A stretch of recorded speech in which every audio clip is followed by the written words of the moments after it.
Selamat siang, perkenalkan nama saya Zela Fensya Gracilia Parinusa, mahasiswa Universitas Nusantara, Fakultas Ekonomi dan Bisnis, Program Studi Akuntansi.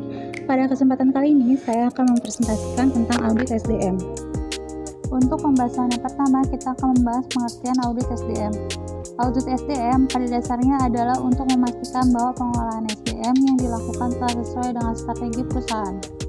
Jadi, terdapat inline antara aktivitas SDM untuk mendukung strategi perusahaan.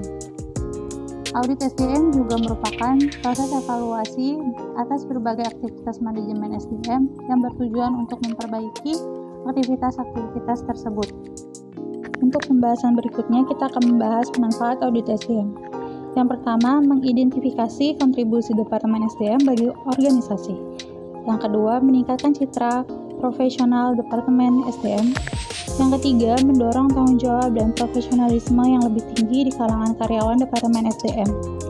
Yang keempat, memperjelas tugas dan tanggung jawab Departemen SDM. Yang kelima, mendorong keseragaman kebijakan-kebijakan dan praktik-praktik personalia. Selanjutnya, kita akan membahas tujuan dilakukan audit SDM.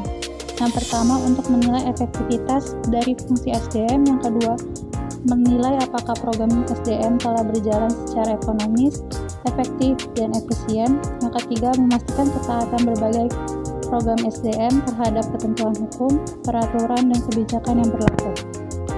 Selanjutnya, sumber data yang bisa digunakan dalam pelaksanaan audit SDM. Yang pertama, periksa fisik perusahaan. Yang kedua, konfirmasi. Yang ketiga, dokumentasi. Yang keempat, observasi. Yang kelima, pertanyaan pada klien. Selanjutnya, kita akan membahas langkah-langkah audit SDM. Yang pertama, audit pada tahap ini, auditor menekankan auditnya pada pencarian latar belakang dan gambaran umum terhadap program atau aktivitas SDM yang akan diaudit. Yang kedua, kriteria merupakan standar norma yang menjadi pedoman bertindak bagi individuan, kelompok, dalam organisasi. Yang ketiga, penyebab atau cause merupakan pelaksanaan program-program SDM dalam organisasi yang menyebabkan terjadinya kondisi SDM yang ada pada saat ini. Yang keempat, aktivitas efek merupakan suatu yang harus ditanggung atau dinikmati perusahaan karena telah terjadinya perbedaan aktivitas yang seharusnya dilakukan berdasarkan kriteria dengan aktivitas aktual yang terjadi di lapangan, dilakukan oleh setiap komponen dalam organisasi. 5. Tindak lanjut merupakan implementasi dari rekomendasi yang diajukan oleh auditor. Manajemen dan auditor harus sepakat dan secara bersama-sama dalam melaksanakan tindak lanjut perbaikan tersebut. Selanjutnya, kita akan masuk pada contoh kasus audit SDM. Contoh kasus audit SDM yang akan dijabarkan dan dibahas adalah PT Indojuel yang ditulis dan dilaporkan oleh Tuan Kris Pagulna pada tahun 2008.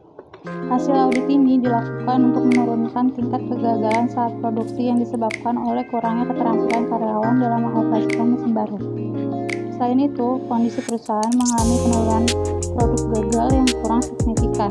Pada tahun 2008, menunjukkan sebesar 18% dan pada tahun 2007 menunjukkan 20%. Ini artinya hanya mengalami penurunan kegagalan produk sebesar 2% selama setahun. Berdasarkan informasi yang diberikan oleh perusahaan, total biaya kegagalan produk sebesar 825,25 juta. Buruknya kualitas produk yang dihasilkan menyebabkan banyak pelanggan melakukan pengembalian produk sebesar 7,5% dari hasil total penjualan. Penyebabnya dari lemahnya program pelatihan ini diantaranya adalah tidak memadainya anggaran perolehan pelatihan karyawan.